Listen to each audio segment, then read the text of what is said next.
Thank you. Ravindra Tripathi ji, please. Thank you, Akshat. Thank you, Russian Culture Center. Parikshat ji, are you hearing me? Parikshat ji, are you hearing me? I can hear you, yeah. Yeah, I am seeing that you are wearing a red cap. And I remember the song. मेरा जूता है जापानी, पतलून इंग्लिस्तानी, सिर पर लाल टोपी रूसी, फिर भी दिल है हिंदुस्तानी. True. Friends, this is Raj Kapoor, Raj. Yeah, Rajesh. You have remembered Raj Kapoor a lot in this book. Yeah. He was very popular there. Very popular in Russia. Dear friends, as Aktha just said, I will be very brief. I will say only two things. That in this book, Sure. I have read so many chapters. The most fascinating I am not going to read. I am going to read most fascinating was about a dentist.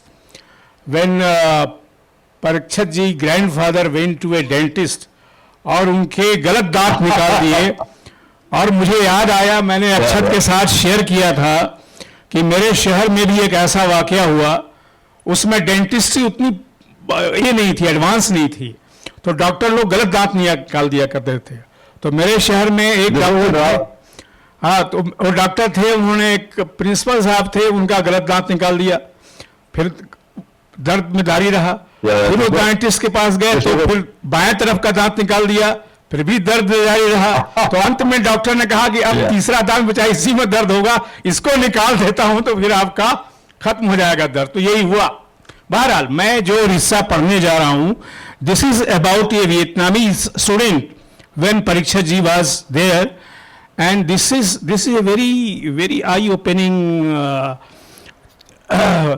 lines are there and I will read it and it starts as among the Vietnamese Nguyen Van Thieu became a very close friend of mine. He was of middle height, slim like the rest of his countrymen, but unlike them, always smiling and very amiable. He lived in a room not far from mine, but I never visited him because I knew that, like his compatriots, he was forever studying and did not want to be disturbed. Nguyen preferred to walk on the street in order to save the meager bus fare of 5 kopecks. So he and I would walk together, and every morning, it was about 3 miles away, a small narrow rivulet called the Yauza ran alongside the path. We had to cross a narrow bridge to reach our destination. Nguyen was lovable, but lugubrious cheap who irritated me with his leisurely slow pace. You remember it? He was very slow in walking. I often showed my impatience by walking him to walk faster, but he always smiled and said, "What is the hurry? Take it easy. We'll reach on time." And in spite of my anger and my irritation, he always proved right. We were never late for class. आगे है word came that United States had attacked Vietnam. The news spread through Moscow like wildfire. The Russian papers were full of it, and so was the news on the radio and TV. In the hostel, word went around that the Vietnamese boys were packing their bags and leaving for their home immediately. On the eve of the departure, for the first time, they decided to have a drink and celebrate. None of us understood that the celebration was all about, what the celebration was all about. Their country has been invaded by a superpower. Theirs was a comparatively small, poor and weak country. But the Vietnamese boys looked jubilant. They got tipsy on their rooms, had a hearty meal and ran around the corridors of the dormitory shouting, We are tigers, we are tigers, we are tigers. That made the Russians laugh. That made the Russians laugh. They were sure that the Russians, were the best soldiers in the world, as proved by the exploits of the Soviet army during the Second World War. They considered the Americans and the rest of the Allies quite useless and were convinced that had it not been for the participation of the Red Army, the war against fascist Germany would have been lost. मैं और आगे बढ़ता हूँ. The day before the Vietnamese students were to leave, I ventured into Nguyen's room for the first time to say goodbye. I got the shock of my life. I got the shock of my life. He was sitting on his bed in his shorts, his legs dangling in front of him. His right leg was amputated. His right leg was amputated just below the knee. On the floor beside him stood his artificial leg. For 2 years, we had walked together to class, my throwing temper tantrums because he walked so slowly. Never did I notice him limping. Not once did he tell me that he had only one leg.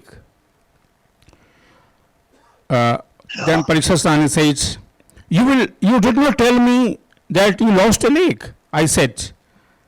Still dazed at the night of the stump, he said, there was no need to. It is nothing to brag about. I lost my leg fighting for my country against the French. I stepped over a mine. You are a soldier? Yeah. Parikshat Sahni asked. We all are. That is what we are all going home. We will fight the Americans. How will you fight without a leg? Parikshat Sahni asked. How would you fight without a leg? Let the rest go. Stay back and finish your studies. He laughed. I lost my entire family, brothers and sisters, parents, uncles and aunts in the war against the French. I am the last one left. How can I stay back? But you won't understand. You are an Indian. This goes like many things, but this portion is very poignant portion, and this touches the heart. This touches the heart because now we realize, although we have lot about how the Vietnamese have fought the Americans, but their zeal, their enthusiasm, their courage, it shows. Very small students. Parikshat ji, I would like to ask at the end of my whole speech, I would like one thing, that after leaving Russia, after leaving Moscow, have you ever have you relationship with the person, the Vietnamese boy who came to study films in the institute? No. Unfortunately not. Unfortunately not. When I came back, there was we spoke that. I did not meet any right to or get in touch with any of my old friends. It was living in Russia was a very painful experience because I love that country very much, and then that's it. I got busy with my own. The moment I landed, unfortunately and fortunately, I got a job, and that picture was a big hit on a class. And then I didn't have any time because I signed up so many movies at the same time, and I was busy all the time. So I didn't get in touch with.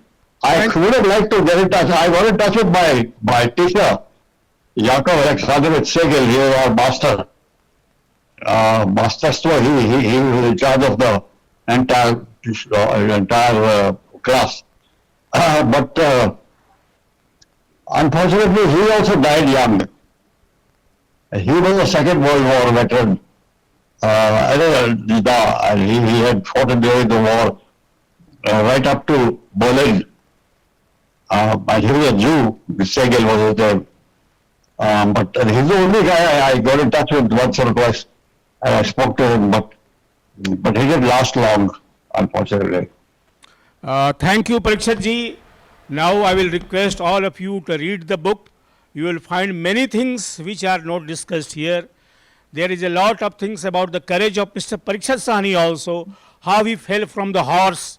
He was very devastated, but even though he gained his energy and he started acting again, and a lot of incidents like he worked in Tapasya film with Rakhi, and Rakhi was saying that this film will not click. The film clicked. But thank you, Parikshat ji, thank you, Akshat, thank you, Rasan Culture for inviting.